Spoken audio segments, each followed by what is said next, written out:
بسم اللہ الرحمن الرحیم اللہم صلی علی محمد وعلی آل محمد کما صلیت علی ابراہیم وعلی آل ابراہیم انک حمید مجید اللہم بارک علی محمد وعلی آل محمد کما بارکت علی ابراہیم وعلی آل ابراہیم انک حمید مجید۔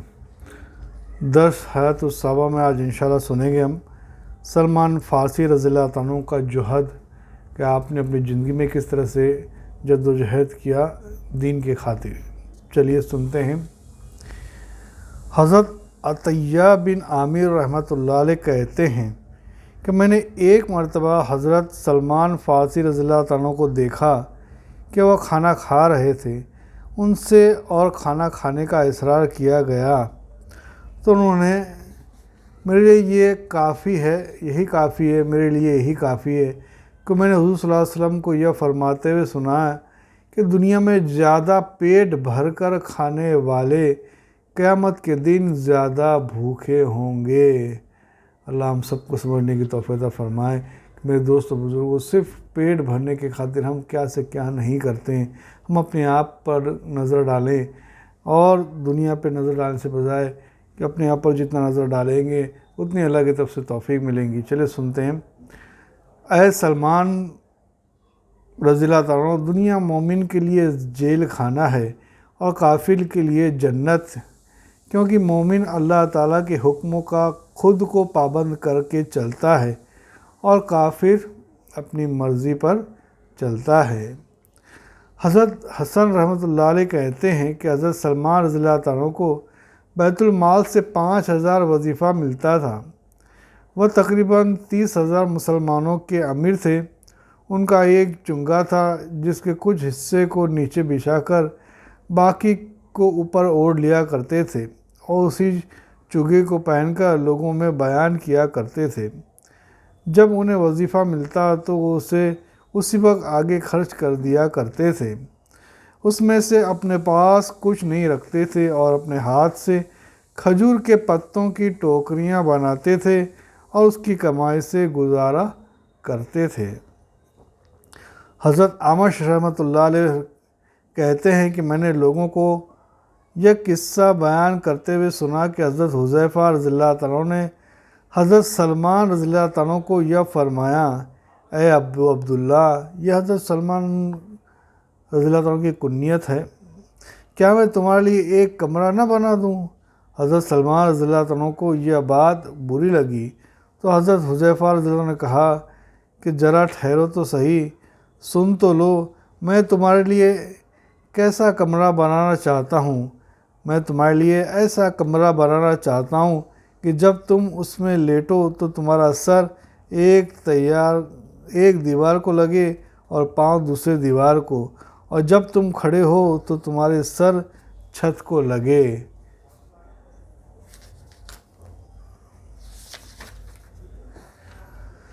حضرت سلمان رضی اللہ عنہ نے کہا کہ ایسا معلوم ہوتا کہ تم تو میرے دل میں رہتے ہو، یعنی اب تم نے میرے دل کی بات کہی ہے۔ حضرت مالک بن انس رحمۃ اللہ علیہ کہتے ہیں کہ حضرت سلمان فارسی رضی اللہ عنہ کسی پیڑ کے سائے میں بیٹھا کرتے تھے اور مسلمانوں کے اجتماعی کاموں کو انجام دیا کرتے تھے، اور سایہ گھوم کر جدھر جاتا خود بھی وہ کھسک کر ادھر ہو جاتے، اور اسی کام میں لیے ان کا کوئی گھر نہ تھا۔ ان سے ایک آدمی نے کہا کہ کیا میں آپ کو ایک کمرہ نہ بنا دوں کہ گرمیوں میں ان کے سائے میں رہا کریں اور سردیوں میں اس میں رہ کر سردی سے اپنے آپ کو بچاؤ کر لیا کریں؟ حضرت سلمان رضی اللہ عنہ نے ان سے فرمایا، ہاں بنا دو۔ اب میں وہ آدمی پیٹھ پھیر کر چل پڑا تو حضرت سلمان رضی اللہ عنہ نے اسے زور سے آواز دے کر کہا کہ ایسا کمرہ بناؤ گے؟ اس آدمی نے کہا کہ ایسا کمرہ بناؤ گے کہ اگر آپ اس میں کھڑے ہوں تو آپ کا سر چھت کو لگے، اور اگر آپ اس میں لیٹے ہوں تو پاؤں دیوار کو لگے۔ حضرت سلمان رضی اللہ عنہ نے کہا کہ پھر ٹھیک ہے۔ آئیے سنتے ہیں کہ حضرت ابو ذر غفاری رضی اللہ عنہ کا کس طرح کا جوہد تھا، کیسی جد و جہد کیا آپ نے۔ حضرت ابو اسماء رحمۃ اللہ علیہ کہتے ہیں کہ میں حضرت ابو ذر رضی اللہ عنہ کے پاس گیا۔ اس وقت وہ ربضہ بستی میں تھے۔ ان کے پاس ایک کالی عورت بیٹھی ہوئی تھی جس کے بال بکھرے ہوئے تھے۔ اس پر نہ خوبصورتی کا کوئی اثر تھا اور نہ ہی خوشبو کا۔ حضرت ابو ذر رضی اللہ عنہ نے کہا کہ کیا تم لوگ دیکھتے نہیں ہو کہ یہ کالی کلوٹی مجھے کیا کہہ رہی ہے؟ مجھے یہ کہہ رہی ہے کہ عراق چلا جاؤں اور وہاں رہا کروں۔ میں جب عراق جاؤں گا تو وہاں کے لوگ اپنی دنیا لے کر مجھ پر ٹوٹ پڑیں گے، کیونکہ میں حضور صلی اللہ علیہ وسلم کے بڑے صحابہ رضی اللہ عنہ میں سے ہوں، اس لیے وہاں والے مجھے خوب ہدیے دیں گے اور یوں میرے پاس دنیا زیادہ ہو جائے گی اور ان کے کام بھی کرنے پڑیں گے، جس کی وجہ سے عبادت اور اعمال کا وقت کم ہو جائے گا۔ اور میرے گہرے دوست حضرت محمد صلی اللہ علیہ وسلم نے مجھ سے یہ عہد لیا ہے کہ پل صراط سے پہلے ایک پھسلن والا راستہ ہے، جب ہم اس سے گزریں تو ہمارا بوجھ اتنا ہلکا ہو کہ ایسا سمٹا ہوا ہو کہ ہم اسے اٹھا سکیں، اور یہ ہماری نجات کے لیے زیادہ بہتر ہے، اس کے مقابلے میں ہم اس راستے پر گزرے جو ہمارا بوجھ بہت زیادہ ہو۔ اللہ ہم کو بھی سمجھنے کی توفیق عطا فرمائے اس بات کو کہ اللہ کے نبی صلی اللہ علیہ وسلم نے کتنی آسانی سے قیامت میں آنے والے پل صراط پر سے جو گزرنا ہے اس کو سمجھا ہے۔ یہ صرف ان کے لیے نہیں تھا مگر ہم سب کے لیے تھا میرے دوست و بزرگوں۔ چلیے آگے چلتے ہیں۔ حضرت عبداللہ بن خراش رحمۃ اللہ علیہ کہتے ہیں کہ میں نے حضرت ابو ذر رضی اللہ عنہ کو ربضہ بستی میں دیکھا کہ وہ اپنے ایک کالے چھپر کے نیچے بیٹھے ہوئے ہیں، اور اسی چھپر کے نیچے ان کی کالی عورت بیٹھی ہوئی ہے اور وہ بوری کے ایک ٹکڑے پر بیٹھے ہوئے ہیں۔ ان سے عرض کیا گیا کہ آپ کی اولاد زندہ نہیں رہتی۔ انہوں نے فرمایا کہ اللہ کا شکر ہے کہ وہ انہیں اس کانی گھر میں سے لے لیتا اور ہمیشہ باقی رہنے والے گھر میں ضرورت پڑنے پر ہمیں واپس کر دے گا، اور بچے وہاں کام آئیں گے۔ پھر ساتھیوں نے عرض کیا کہ آپ اس عورت کے علاوہ کوئی اور خوبصورت عورت لے آتے تو اچھا تھا۔ فرمایا کہ میں ایسی عورت سے شادی کروں جس سے مجھ میں تواضع پیدا ہو، یا مجھ سے اس سے زیادہ محبوب ہے کہ میں ایسی عورت سے شادی کروں جس سے مجھ میں بڑائی پیدا ہو۔ پھر ساتھیوں نے کہا کہ آپ اس سے زیادہ نرم بستر لے لیتے۔ فرمایا کہ اے اللہ مغفرت فرما، اور جو تو نے دیا ہے اس میں سے جتنا جی چاہے لے لے۔ حضرت ابراہیم تیمی رحمۃ اللہ علیہ کے والد محترم کہتے ہیں کہ حضرت ابو ذر رضی اللہ عنہ سے کسی نے کہا کہ جیسے فلاں فلاں آدمیوں کے جائیداد بنائی ہے، آپ بھی اس طرح جائیداد کیوں نہیں بنا لیتے؟ فرمایا کہ میں امیر بن کر کیا کروں گا؟ مجھے تو روزانہ پانی یا دودھ کا ایک گھونٹ اور ہر ہفتے گیہوں ایک کفیز ایک پیمانے کا نام ہے جس کی مقدار ہر علاقے میں مختلف ہوتی ہے۔ مصر میں کفیز 16 کلو گرام کا ہوتا ہے، کافی ہے۔ ابو نعیم کی ایک روایت میں ہے کہ حضرت ابو ذر رضی اللہ عنہ نے فرمایا کہ میری روزی حضور صلی اللہ علیہ وسلم کے زمانے میں ایک ساتھ ہی میں مرتے دم تک اس سے زیادہ نہیں کر سکتا۔ اب ابو درداء رضی اللہ عنہ کا زہد سنتے ہیں۔ حضرت ابو درداء رضی اللہ عنہ فرماتے ہیں کہ میں حضور صلی اللہ علیہ وسلم کی نبوت سے پہلے تاجر تھا۔ جب حضور صلی اللہ علیہ وسلم پیغمبر ہوئے تو میں نے تجارت عبادت کو جمع کرنا چاہا، لیکن ایسا ٹھیک طور سے ہو نہ سکا، اس لیے میں نے تجارت چھوڑ دی اور عبادت کی طرف متوجہ ہو گیا۔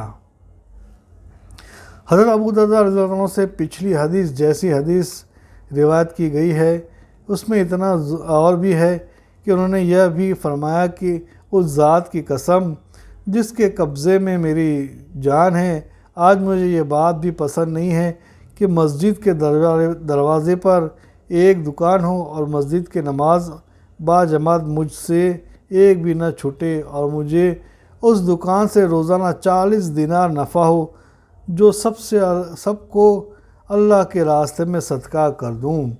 ان سے کسی نے پوچھا کہ آپ کو یہ کیوں ناپسند ہیں؟ فرمایا کہ حساب کی سختی کی وجہ سے۔ حضرت ابو درداء رضی اللہ عنہ فرماتے ہیں کہ مجھے اس بات سے خوشی نہیں ہو سکتی کہ میں مسجد کے دروازے پر کھڑا ہو کر خریدوں اور بیچوں اور روزانہ مجھے 300 درہم اس سے نفع ہو اور میں تمام نماز مسجد میں جماعت سے ادا کروں۔ میں یہ نہیں کہتا کہ اللہ تعالیٰ نے بیچنے کو حلال نہیں کیا اور سود کو حرام کیا ہے، بلکہ میں چاہتا ہوں کہ میں ان لوگوں میں سے نہ ہو جاؤں جنہیں تجارت اور بیچنا اللہ کی یاد سے غافل کر دے سکتا ہے، ان کی یاد سے غافل نہیں کر سکتا۔ حضرت خالد بن حدیر اسلمی رحمۃ اللہ علیہ کہتے ہیں کہ میں حضرت ابو درداء رضی اللہ عنہ کی خدمت میں گیا۔ ان کے نیچے کھال یا اون کے بستر تھا اور ان کے اوپر اونی چادر تھی اور کھال کے جوتے تھے اور وہ بیمار تھے اور انہیں خوب پسینہ آیا ہوا تھا۔ میں نے ان سے کہا کہ اگر آپ چاہتے تو اپنے بستر پر چاندی والا غلاف چڑھا لیتے اور جعفرانی چادر اوڑھتے جو کہ امیر المومنین آپ کے پاس بھیجا کرتے ہیں۔ انہوں نے فرمایا کہ ہمارا ایک گھر ہے جہاں ہم جا رہے ہیں اور اسی کے لیے ہم عمل کر رہے ہیں کہ جتنا مال آتا ہے سب اس دوسروں کو دے دیتے ہیں تاکہ اگلے گھر یعنی آخرت میں کام آ جائے۔ حضرت حسان بن عطیہ رحمۃ اللہ علیہ کہتے ہیں کہ حضرت ابو درداء رضی اللہ عنہ کے پیچھے کہ کچھ ساتھی ان کے مہمان بنے، چنانچہ انہوں نے ان کو کھلایا پلایا اور ان کی مہمانی کی، لیکن گھر میں سامان اور بستر وغیرہ کم تھے، جس کی وجہ سے کچھ ساتھیوں نے گھوڑے کی پیٹھ پر کاٹھی کے نیچے جو چادر ڈالی جاتی تھی اس پر رات گزاری اور کچھ اپنے کپڑے پر جیسے تھے ویسے ہی لیٹے رہے۔ جب صبح حضرت ابو درداء رضی اللہ عنہ ان کے پاس آئے تو انہوں نے محسوس کیا کہ ان کے یہ مہمان بستروں کے نہ ہونے کی وجہ سے کچھ محسوس کر رہے ہیں، تو فرمایا ہمارا ایک گھر ہے، ہم اسی کے لیے جمع کر رہے ہیں اور ہمیں لوٹ کر وہاں جانا ہے، اس لیے جتنا مال آتا ہے سب دوسروں پر خرچ کر دیتے ہیں، اپنا کچھ نہیں بناتے ہیں۔ حضرت محمد بن کعب رحمۃ اللہ علیہ فرماتے ہیں کہ کچھ لوگ سخت گرمی یا سردی کے رات میں حضرت ابو درداء رضی اللہ عنہ کے مہمان بنے۔ حضرت ابو درداء رضی اللہ عنہ نے ان کے پاس گرم کھانا تو بھیجا لیکن لحاف نہ بھیجے۔ ان میں سے ایک آدمی نے کہا کہ انہوں نے ہمارے لیے کھانا تو بھیجا لیکن سردی دور کرنے کا انتظام نہیں کیا، اس وجہ سے اس سخت سردی میں ہمیں کھانا کھانے کا مزہ نہ آیا۔ میں تو حضرت ابو درداء رضی اللہ عنہ کو یہ بات ضرور بتاؤں گا۔ دوسرے نے کہا کہ چھوڑو نہ بتاؤ، لیکن وہ نہ مانا اور حضرت ابو درداء رضی اللہ عنہ کے پاس چلا گیا۔ جب وہ دروازے پر جا کر کھڑا ہو گیا تو اس نے دیکھا کہ حضرت ابو درداء رضی اللہ عنہ بیٹھے ہوئے ہیں اور ان کی بیوی کے جسم پر نہ ذکر کرنے لائق کپڑے ہیں۔ یہ دیکھ کر اس نے واپس آنے کا ارادہ کیا اور حضرت ابو درداء رضی اللہ عنہ سے کہا کہ میرا خیال ہے کہ یہ رات آپ نے بھی ہماری طرح لحاف کے بغیر ہی گزاری ہے۔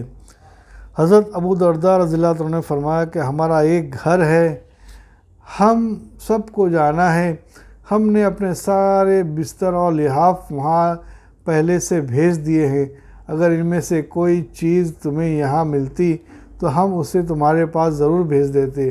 ہمارے سامنے ایک بہت سخت گھاٹی ہے جس پر چڑھنا بڑا مشکل ہے، ہلکا بوجھ لے کر اس میں سے گزرنے والا زیادہ بوجھ والے سے بہتر ہے۔ سمجھ گئے میں تمہیں کیا کہہ رہا ہوں؟ اس نے کہا کہ جی ہاں میں سمجھ گیا۔ اللہ تعالی ہم سب کو جو ہے اس چیز کو سمجھنے کی توفیق عطا فرماوے کہ کس انداز میں ابو درداء رضی اللہ عنہ نے سمجھا ہے۔ امیر کے معیار زندگی بلند کرنے پر ناقر کے باب میں یہ قصہ گزر چکا ہے کہ حضرت عمر رضی اللہ عنہ حضرت ابو درداء رضی اللہ عنہ کے یہاں جانے لگے تو حضرت عمر رضی اللہ عنہ نے دروازے کو دھکا دیا تو اس کی کنڈی نہیں تھی۔ وہ اندر گئے تو کمرے میں اندھیرا تھا۔ حضرت عمر رضی اللہ عنہ ان کا اندھیرے کی وجہ سے ٹٹولنے لگے، یہاں تک کہ ان کا ہاتھ ابو درداء رضی اللہ عنہ کو لگ گیا۔ پھر ان کے تکیے کو ٹٹولا تو وہ پالان کا کمبل تھا، پھر ان کے بچھونے کو ٹٹولا تو کنکریاں تھیں، پھر ان کے اوپر کے کپڑے کو ٹٹولا تو وہ باریک سی چادر تھی۔ حضرت عمر رضی اللہ عنہ نے فرمایا، اللہ آپ پر رحم فرمائے، کیا میں نے آپ کو گنجائش نہیں دی؟ کیا میں نے آپ کے ساتھ فلاں فلاں احسان نہیں کیے؟ حضرت ابو درداء رضی اللہ تعالیٰ نے کہا کہ اے عمر رضی اللہ عنہ، کیا آپ کو وہ حدیث یاد نہیں جو حضور صلی اللہ علیہ وسلم نے ہم سے بیان کی تھی؟ عمر رضی اللہ عنہ نے پوچھا، کون سی حدیث؟ انہوں نے کہا کہ حضور صلی اللہ علیہ وسلم نے فرمایا، تم میں سے ایک آدمی کے پاس زندگی گزارنے کا اتنا سامان ہونا چاہیے جتنا سوار کے پاس سفر کا توشہ ہوتا ہے۔ حضرت عمر رضی اللہ عنہ نے یہ فرمایا کہ ہاں یاد ہے۔ حضرت ابو درداء رضی اللہ عنہ نے کہا کہ اے عمر، حضور صلی اللہ علیہ وسلم کے بعد ہم نے کیا کیا؟ پھر دونوں ایک دوسرے کو حضور صلی اللہ علیہ وسلم کی باتیں یاد دلا کر صبح تک روتے رہے۔ اللہ ہم سب کو دعا کہنے سننے سے زیادہ عمل کی توفیق عطا فرماوے۔ میرے دوست بزرگوں، بہت خوش ہوئی کہ بہت سے کمنٹ بھی آئیں کہ یہ چیز جو شروع ہوئی ہے بہت پسند کی جا رہی ہے، اس لیے آپ سے بھی گزارش ہے کہ اس لیے شروع کی ہے کہ آسانی ہو جائے سننا، کہ پڑھنا وقت نہیں ملتا ہے پڑھنے کے لیے، تو کم سے کم سننے کی ترتیب بناوے، اور گھر میں بھی لوگوں بچوں کو، عورتوں کو، سب بچوں کو سنانے کی ترتیب بناوے میرے دوست بزرگوں، اور زیادہ سے زیادہ شیئر کر کے لوگوں کو ترغیب دیں کہ دین کی بات سب تک پہنچے، یہ ہم پر فرض ہے میرے دوست بزرگوں۔ اللہ تعالیٰ کہنے سننے سے زیادہ عمل کی توفیق عطا فرمائے۔ سبحان اللہ و بحمدہ، سبحانک اللہم و بحمدک، ونشہد ان لا الہ الا انت ونستغفرک ونتوب الیک۔ سبحان ربی رب العزۃ عما یصفون، والسلام علی المرسلین، والحمد للہ رب العالمین۔